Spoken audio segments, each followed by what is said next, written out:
नमस्कार दोस्तों, आप लोगों का बहुत बहुत स्वागत है हिंदी स्टोरी 319 में। आज हम बहुत ही अद्भुत सी गणगौर कथा की कहानी आपके सामने लेकर आए हैं। अगर आप पहली बार हमारे चैनल को देख रहे हैं तो हमारे चैनल को सब्सक्राइब कीजिए, लाइक कीजिए और कमेंट में जरूर बताएं किस तरह की कहानी आप सुनना चाहते हैं। एक बार भगवान शंकर पार्वती जी एवं नारद जी के साथ भ्रमण हेतु चल दिए। वे चलते चलते चैत्र शुक्ल तृतीया को एक गांव में पहुंचे। उनका आना सुनकर ग्राम की निर्धन स्त्रियां उनके स्वागत के लिए थालियों में हल्दी अक्षत लेकर पूजन हेतु तुरतम पहुंच गई। पार्वती जी ने उनके पूजा भाव को समझकर सारा सुहाग रस उन पर छिड़क दिया। वे अटल सुहाग प्राप्त कर लौटी। धनी वर्ग की स्त्रियां थोड़ी देर बाद अनेक प्रकार के पकवान सोने चांदी के थालों में सजाकर पहुंची। इन स्त्रियां को देखकर भगवान शंकर ने पार्वती से कहा, तुमने सारा सुहाग रस तो निर्धन वर्ग की स्त्रियों को ही दे दिया, अब इन्हें क्या दोगी? पार्वती जी बोली, प्राणनाथ, उन स्त्रियों को ऊपरी पदार्थों से बना रस दिया गया है, इसलिए उनका रस धोती से रहेगा, परंतु मैं इन धनी वर्ग की स्त्रियों को अपनी अंगुली चीरकर रक्त का सुहाग रस दूंगी, जो मेरे समान सौभाग्यवती हो जाएंगी। जब इन स्त्रियों ने पूजन समाप्त कर लिया, तब पार्वती जी ने अपनी अंगुली चीरकर उस रक्त को उनके ऊपर छिड़क दिया। जिस पर जैसे छींटे पड़े उसने वैसा ही सुहाग पा लिया। इसके बाद पार्वती जी अपने पति भगवान शंकर से आज्ञा लेकर नदी में स्नान करने चली गई।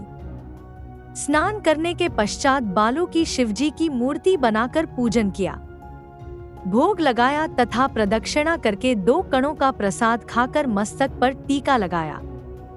उसी समय उस पार्थिव लिंग से शिवजी प्रकट हुए तथा पार्वती को वरदान दिया, आज के दिन जो स्त्री मेरा पूजन और तुम्हारा व्रत करेगी उसका पति चिरंजीवी रहेगा तथा मोक्ष को प्राप्त होगा। भगवान शिव यह वरदान देकर अंतर्धान हो गए। इतना सब करते करते पार्वती जी को काफी समय लग गया। पार्वती जी नदी के तट से चलकर उस स्थान पर आई जहां पर भगवान शंकर व नारद जी को छोड़कर गई थी। शिवजी ने विलंब से आने का कारण पूछा तो इस पर पार्वती जी बोली, मेरे भाई भावज नदी किनारे मिल गए थे। उन्होंने मुझसे दूध भात खाने तथा ठहरने का आग्रह किया, इसी कारण से आने में देर हो गई। ऐसा जानकर अंतर्यामी भगवान शंकर भी दूध भात खाने का लालच में नदी तट की ओर चल दिए। पार्वती जी ने मौन भाव से भगवान शिवजी का ही ध्यान करके प्रार्थना की, भगवान आप अपनी इस अनन्य दासी की लाज रखिए। प्रार्थना करती हुई पार्वती जी उनके पीछे पीछे चलने लगी।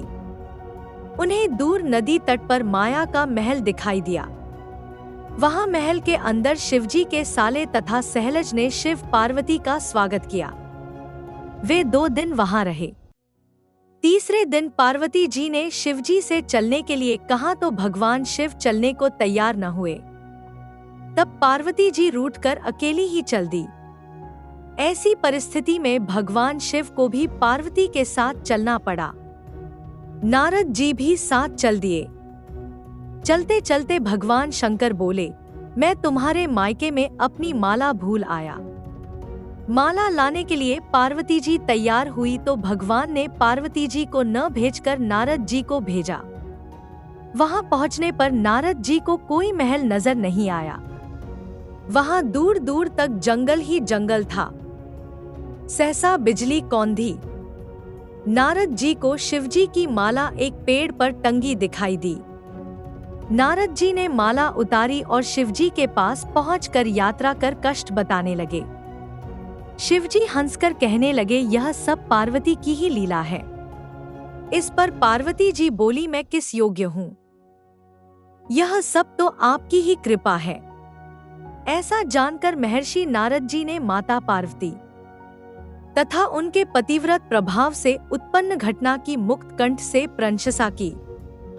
आप लोगों का बहुत बहुत धन्यवाद। इस कहानी को सुनने के लिए अगर आप पहली बार हमारे चैनल को देख रहे हैं, हमारे चैनल को सब्सक्राइब कीजिए और अपने विचार इस वीडियो के कमेंट पर जरूर शेयर करें और यह भी बताएं कि आगे आप किस तरह की कहानी सुनना चाहेंगे।